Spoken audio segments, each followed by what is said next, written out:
নমস্কার বন্ধুরা, কেমন আছেন সকলে? আমার নতুন একটি রান্নার ভিডিওতে আপনাদের সকলকে স্বাগত।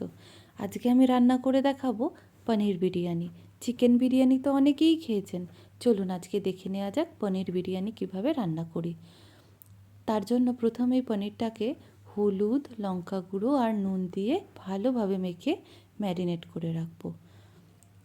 যা যা এই রান্নায় ইউজ করা হয়েছে তা সব ঘরোয়া উপকরণ দিয়ে, না কোনো ফুড কালার না কিছু।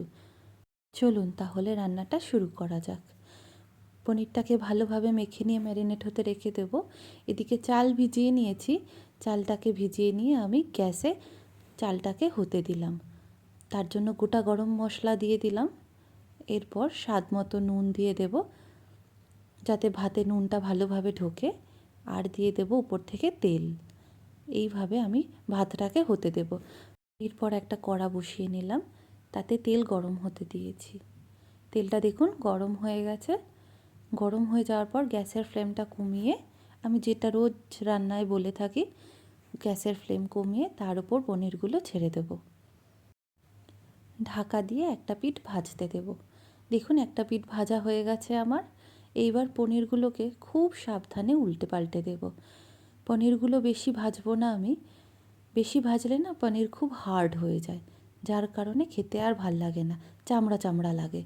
তাই পনিরগুলোকে খুব সফটভাবে আলতোভাবে ভেজে নেব, যাতে পনিরটা সফটও থাকে আর খেতে ভালোও হয়। দেখুন আমার পনির ভাজা রেডি।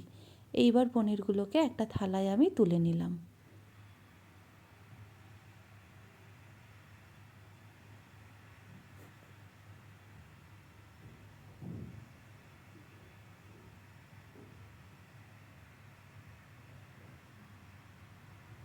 পনিরগুলো তোলা আমার কমপ্লিট।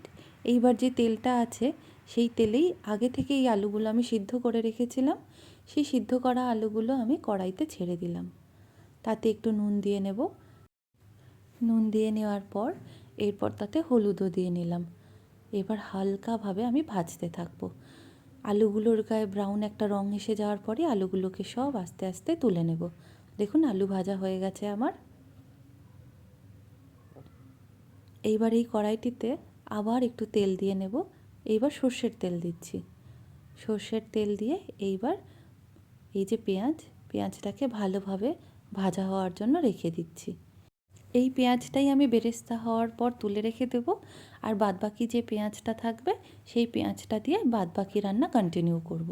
চলুন পেঁয়াজটাকে ভালোভাবে ভেজে নেওয়া যাক। ঢাকা দিয়ে পেঁয়াজটাকে হতে দেব। ব্যাস অনেকটাই দেখুন পেঁয়াজটা নরম হয়ে এসছে, আরও কিছুক্ষণ ভাজতে লাগবে। আবার ঢাকা দিয়ে তুলে নেওয়ার পর পেঁয়াজটা দেখুন ভাজা ভাজা প্রায় কমপ্লিট। এইবার অল্প একটু তুলে নেব। আর যে পেঁয়াজটুকু আছে সেই পেঁয়াজটুকু দিয়ে রান্নাটা কন্টিনিউ করব। এইবার এই পেঁয়াজটার মধ্যেই আমি আদা পেস্ট দিয়ে দেব। আমি রান্নাটিকে কিন্তু একটু নিরামিষভাবেই করছি, কিন্তু পেঁয়াজটা না দিলেই নয়, তাই পেঁয়াজটা দিলাম। আদা পেস্টটা দেওয়ার পর তারপর টমেটো দিয়ে নিলাম। টমেটো দিয়ে নাড়িয়ে নেওয়ার পর তাতে নুন দিয়ে দেব, যাতে টমেটোটা নরম হয়ে যায়। এরপর একে একে মশলাগুলো দিয়ে নেব। লঙ্কা গুঁড়ো, জিরে গুঁড়ো, ধনে গুঁড়ো। ব্যাস এবার ভালোভাবে মশলাটাকে কষতে থাকবো। জল দিয়ে কষিয়ে নিলাম। দেখুন কিছুক্ষণ পর জলটা শুকিয়ে আসছে। তার মধ্যে টক দই দিয়ে নেব। টক দই নিয়ে ভালোভাবে মশলাটাকে কষতে থাকবো যতক্ষণ না তেল ছেড়ে দেয়। মশলা কষা আমার কমপ্লিট। দেখুন তেল ছেড়ে দিয়েছে রান্না থেকে, তার মানে মশলাটা ভালোভাবে কষে গেছে। মশলা কষা প্রায় হয়ে এসেছে দেখুন। এরপর যে আগে ভেজে রেখেছিলাম যে আলুগুলো, সেগুলো মশলার উপর এক এক করে সব ছেড়ে দেব। এরপর একটা খুন্তির সাহায্যে মশলা আর আলুগুলোকে ভালোভাবে নাড়িয়ে চাড়িয়ে মেখে নেব। উপর থেকে একটু জলও দিয়ে নেব।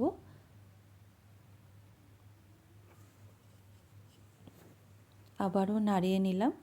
নাড়িয়ে ভালোভাবে হতে দেব মশলাটাকে। ঝোলে সামান্য একটু ফুটে উঠলেই তারপর পনিরগুলোকে দিয়ে দেব। এই যে দেখুন ফুটে উঠেছে ঝোলটা। এবার পনিরটাকে ছেড়ে দিয়ে তাতে সমস্ত মশলা ঢুকতে দেব। ততক্ষণ অবধি ঝোলটাকে আবারও হতে দেব।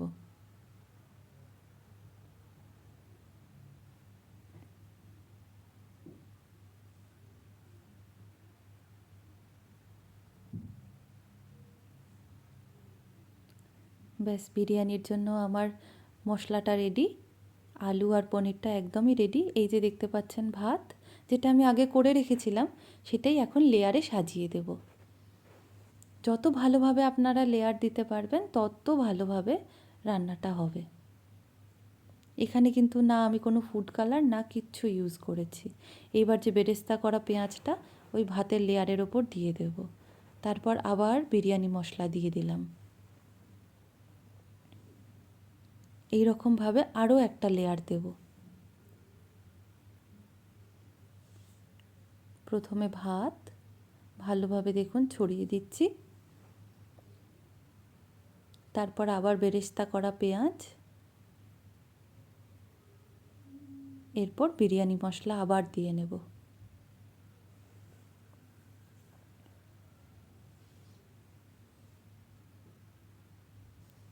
এরপর যতটা ঘি লাগবে পরিমাণ মতো ঘি দিয়ে নেবেন। এরপর একটা বাটিতে আমি আলাদা করে কেওড়া জল আর গোলাপ জল মিশিয়ে রেখেছিলাম 2:1 অনুপাতে। এইবার সেটা দিয়ে ভালোভাবে আমি কড়াইটা ঢেকে 45 মিনিট হতে দেব। 45 মিনিট হওয়ার পর এই দেখুন আমার রান্নার লুক। বিরিয়ানি রান্না, পনির বিরিয়ানি কেমন হয়েছে অবশ্যই কমেন্ট করে জানাবেন। আর আমার রান্না যদি আপনাদের ভালো লেগে থাকে তাহলে একটা লাইক, কমেন্ট আর সাবস্ক্রাইব করে যাবেন। রান্নাটা কিন্তু খেতে অসাধারণ হয়েছিল। আর এই যে হলুদ রঙটা দেখতে পাচ্ছেন, ওই যে আমি হলুদ দিয়ে ভেজেছিলাম সেই হলুদ রঙটাই। দেখুন কি সুন্দর নরম হয়েছে।